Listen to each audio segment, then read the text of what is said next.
Hey folks, this is Riker with a gaming news wrap-up video where we discuss the happenings of the week. This week's topics include telling the tragic tale of Telltale Games tailspinning into its telling closure, Epic accidentally adding booby physics to Fortnite, World of Warcraft Classic being playable in November, and more. As always, discussion timestamps can be found in the video description if you'd like to skip ahead. And as we dive in here, make sure to have rang the sub-notification bell to be alerted of new Saturday episodes. We'll kick things off with some rapid-fire news. First off, a follow-up on a previous story about Fortnite Battle Royale and cross-platform play. At the time, it was looking like Sony and the PS4 were the only platform not playing ball, not allowing for cross-platform play. Well, it looks like Sony has finally caved. They will now allow PlayStation 4 players to play Fortnite with players on other systems. And regardless of your opinion of Fortnite, it did serve as a catalyst for opening up cross-play between the PS4 and other systems, which is a win for gamers. In other news, some new footage of Death Stranding has emerged, and I feel like every time I see new footage about this game, I understand less and less what this game's about. But do be sure to check it out yourself. I'd love to hear your theories on what the heck this game's about. In other news, Torchlight 1 and Torchlight 2 are on sale this weekend. They're about 80% off, so each costs roughly $4. If you're unaware, Torchlight 1 and Torchlight 2 are action RPGs. Some of the devs who made Diablo 1 and Diablo 2 actually worked on Torchlight 1 and 2, including Matt Ullman, who made the iconic music of Diablo, and brought that same feel to Torchlight 1 and 2, but with a unique twist to make it very Torchlight, but it's still very Matt Ullman. Now, I never played Torchlight 1, but I played Torchlight 2, and I was working as a video game journalist at the time. I reviewed Diablo 3, and I reviewed Torchlight 2, which released a few months after Diablo 3, and I gave Torchlight 2, I believe, a 90 or a 95. I gave it a higher score than I gave to Diablo 3. Now, Diablo 3 has been improved a lot since then, but I definitely have to say that Torchlight 2 at launch was a better game than Diablo 3 at launch. Now, I can't say that I kept playing Torchlight 2 for years though, but I definitely got more than $4 worth of fun out of it. If you'd like to check them out, the sale ends on October 1st. In our next story, in an update to Fortnite Battle Royale this week, Epic added jiggle physics accidentally. Some players quickly began to notice that, wait a minute, something's moving here. And an Epic representative was prompt to reply, quote, "This is embarrassing and unintended. We are working on a fix as soon as possible." Now you might ask, how does one accidentally add jiggle physics into the game? Now with Epic being makers of engines, I'm sure somewhere, for some game, for something, they did introduce jiggle physics, presumably through adding new content in this patch. They accidentally imported something they shouldn't have imported. But I think what's most noteworthy about this story is their response about being embarrassed. I mean, I guess I get it, Fortnite is a game that's going to be played by kids, among other people, but I guess they don't want to piss off the moms. You know, in a game in which you have people killing each other with all manner of assault weaponry,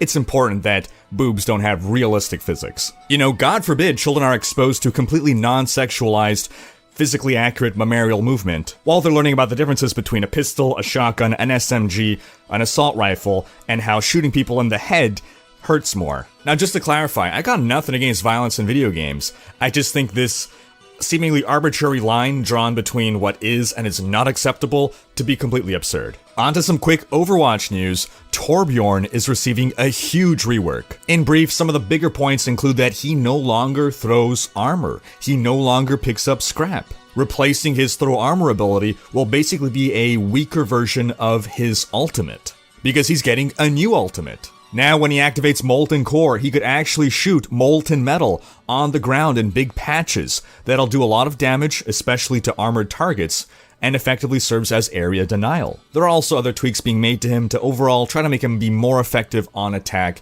and less of a map-dependent pick. If you want full details, I'll drop a link in the video description to the patch notes. On to some quick World of Warcraft news. The World of Warcraft Classic demo will be playable at BlizzCon, and in a Blizzard first, I'm pretty sure this is a Blizzard first, people who purchase the virtual ticket will be able to play that same content at home. Now, I might be wrong, but I can't think of another instance where Blizzard ever allowed anyone to play the BlizzCon content at home. It'll be shortly after the opening ceremony on November 2nd that players will be able to download the WoW Classic demo. Quote, "Players will have a chance to explore and enjoy a limited questing experience through a pair of classic early level zones, one Horde and one Alliance. The demo will be live until November 8th. Alright, on to our big story of the day. Telltale Games is shutting down.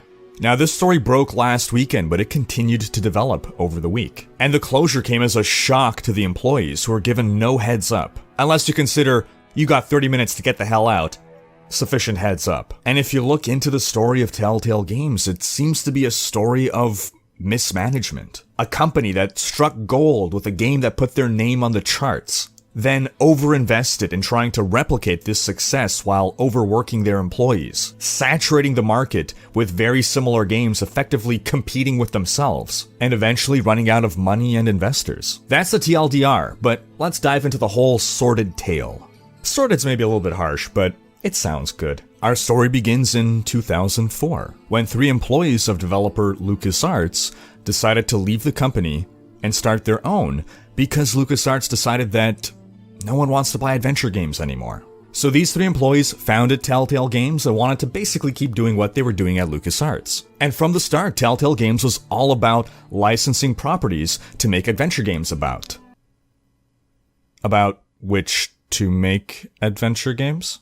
Now back then, these properties were smaller properties that had lower licensing costs. Properties like Sam & Max. Sam & Max had a small but very loyal fan base, so it seemed like success could be met in that niche. And a lot of their initial funding came from angel investors. You cannot judge me. I am justice itself. No, not that kind of angel. An angel investor is basically someone with a lot of money who's willing to take a risk on you. So fast forward 6 years, it's 2010, and Telltale Games has proven itself to be a successful company. In 2010, they gained $10 million in revenue, which was a 90% increase from 2009. For most of the games they'd produced, they only needed to sell about 100,000 copies of the game in order to break even. And most of their recent releases had doubled that number. So in 2010, they expanded from 90 employees to 140 employees. And then they licensed the Walking Dead comic book series. It was in 2012 that they released their first Walking Dead game. And I think that's how most of us came to know Telltale Games. That's what put them on the charts. Now their breakout hit differed from their previous games because it followed a new formula. It was innovative. You now had the ability to make choices that would, allegedly, impact the outcome of the story. As you were going through the narrative, you felt that you were given choices that really mattered. And with this game, all of a sudden, adventure games became popular again. And by 2013, within a year, the game had sold 8.5 million copies. That's almost 50 times more copies than their previously stated break-even point of 200,000. So imagine that. Imagine for almost 10 years, almost a full decade, you're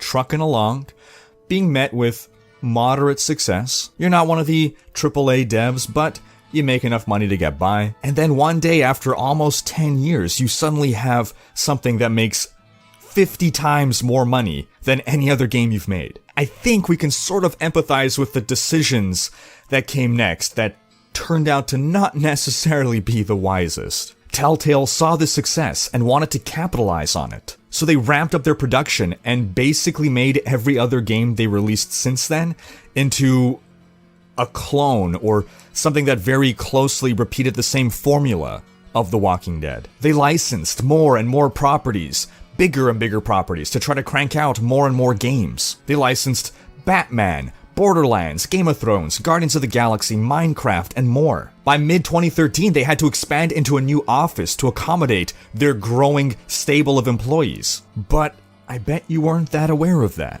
I bet when you think about Telltale Games, most of you don't know about all their other games. You probably think about The Walking Dead, maybe Game of Thrones, maybe The Wolf Among Us, but did you know they had a Guardians of the Galaxy game? Did their other games really reach that same level of success? Was it a marketing failure? Or was it that they were oversaturating a market that they had just created? The first real signs of trouble became public in January 2015 when the CEO and co-founder of Telltale stepped down while stating that the company was experiencing growth-related challenges. A new CEO was appointed, Kevin Bruner, who was also one of the original 3 co-founders. And as a result of this leadership change, Telltale announced that they would also start to create their own IP. games that would be set in a universe entirely of their own creation, rather than being a licensed property. Lionsgate, the entertainment company behind the Hunger Games movies and the Mad Men TV series, amongst many others, allegedly invested $40 million into Telltale Games that year to develop a new project. But neither that project nor any new IP ever made it out of pre-production. All the while, Telltale continued to grow. By 2016, Telltale had grown to a point where it could work on 4 major titles simultaneously and still have room for side projects. And by mid-2017, the company had over 400 employees. And it was in the year 2017 that signs first began to emerge that the end times were nigh.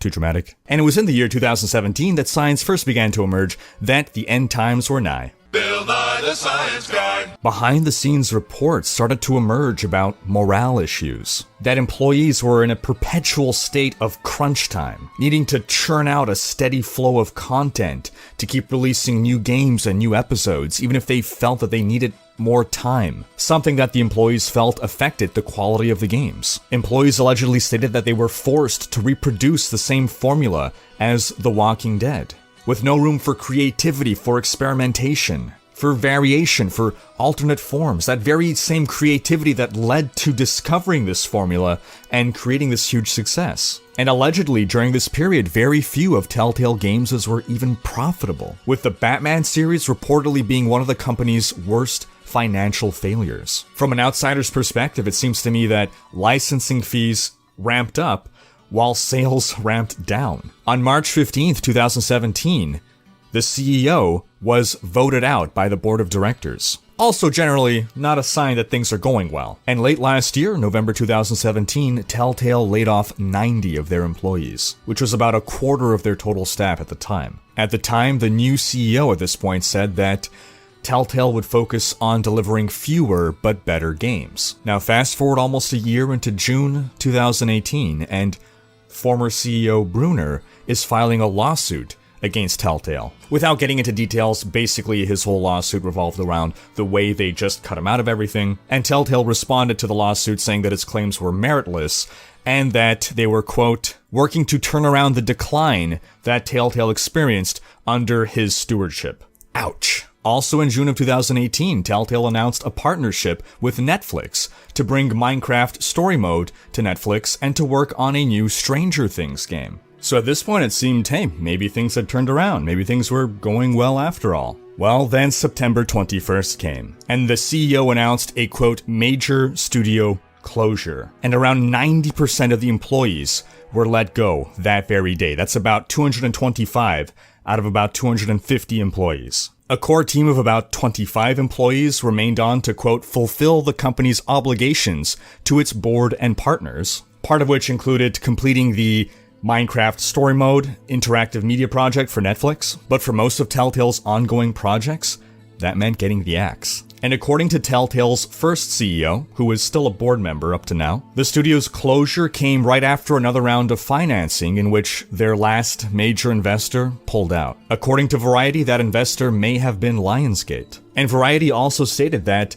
a Korean mobile game publisher, as well as AMC, the network that owns the rights to The Walking Dead, were looking to invest into Telltale, but decided not to on the day before the studio announced its closure. And allegedly, the employees that were laid off were not given any advance notice, and they were given 30 minutes to evacuate the building, to get their stuff and get the hell out. They were informed that there would be no severance pay, and that their insurance and benefits packages would be very swiftly brought to an end. In light of this, on September 24th, a class action lawsuit by the former employees was leveled against Telltale. By state law, they're entitled to 60 days warning before a mass layoff. And while these employees certainly deserve justice, the question is there even any money left for them?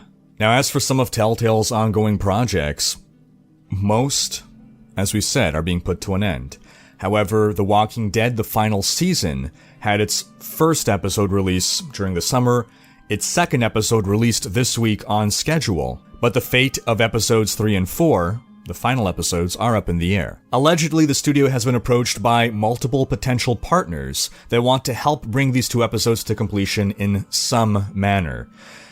That might be a video game, it might be an online comic, who knows. But until then, Telltale has asked all retailers to pull their game from the stores, because when you would buy The Walking Dead the final season, you unlock access to all 4 episodes. So rather than buy the 4 episodes individually, you buy the game once, and then as the additional episodes release, you get them for free. Which we now realize is a terrible business model for consumers, but I guess a good business model for a company that's gonna go under and sell basically 3 expansion packs before they release. As for the Stranger Things series, Netflix is stating, quote, "We are in the process of evaluating other options for bringing the Stranger Things universe to life in an interactive medium." So hopefully that project will still see the light of day, but it won't be through Telltale. And that's the tragic story of Telltale. And this isn't on the employees. I think there were some very talented storytellers there. And I'd hope that we'll always remember Telltale as the game that brought us this innovative formula, these stories that really engaged us. And I do hope that the employees go on to find success in other video game companies that'll hopefully treat them better. Alright, on to Diablo news. Nothing new to report this week, not even on the front of job postings, but I would like to call to your attention a post on Reddit by community member MaxLu96, who's asking, if Diablo 4 is coming, what are the most minor details you would want changed in comparison to D3? And what he brought up was that weapons should be implemented into combat animations. I don't know if you've noticed, but oftentimes in Diablo 3, when you're casting a spell or performing a certain combat maneuver, the weapons go away. In reply to this thread, a lot of people brought up a lot of non-minor stuff, but if I were to answer this and I were to try to think of minor stuff, I think one thing, and I don't even know if it could be considered minor, would be the ability to have a game browser, like in Diablo 2, that you can make a game, give your game a title, and then people can browse through a list of games and join the games that they want based on the titles. I'm not saying to get rid of the whole quick join thing, but this is something I really miss from PC gaming, and I feel this disappeared circa the era of the PS3 and Xbox 360 when the consoles were really overtaking things, and PC games were being released as console ports, so you couldn't have server browsers, it wasn't practical to type in an entire game name when you created a name because you don't have a keyboard. And I truly blame consoles for this. I truly blame consoles for the disappearance of game lobbies. And for those of you who don't remember those days or weren't around for those days or don't understand the benefit of those days, imagine that when you create a game in Diablo 3, a public game, you can give it a title. Maybe something like Level 9 Duels. And maybe someone is going through the game list and sees this and he's like, hey, why not? Let me check this out. And then maybe it starts catching on, and other people start making Level 9 Duels games. And I know you're gonna say, well, we have communities for that, Riker. Sure, you can create a community, but communities don't tell you what games are active right now. It's an extra step that most people are not going to be willing to go through. In Diablo 2, you would create your game, you would give it a name, and it would be explicitly what you were doing. Bail runs. Whatever activity you're doing. Imagine being able to make a game, just to do Hellfire runs, for instance. Or maybe you're trying to do the speedrunner conquest. Again, yes, communities are better at organizing these things, but in general, you find a community by searching for something very specifically. Whereas with a game browser, you can happen upon things.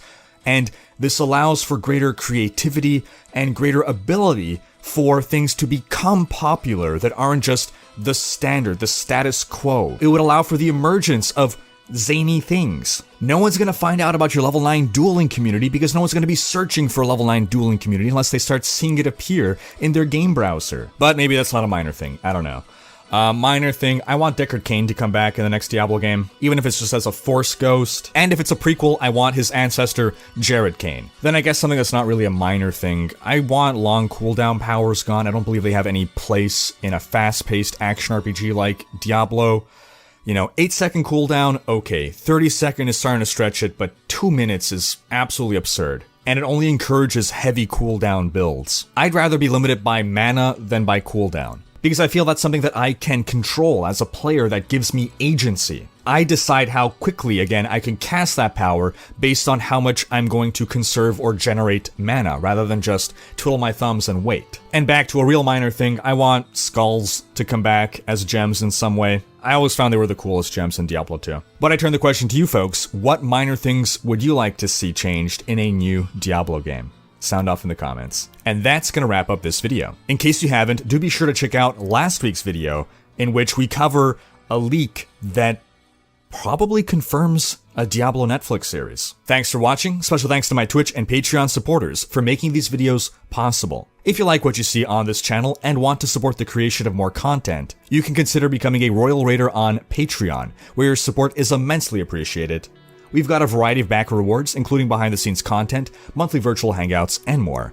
If you enjoyed this video, please share it, check out these other videos, and subscribe to join Riker's Raiders for more gaming content.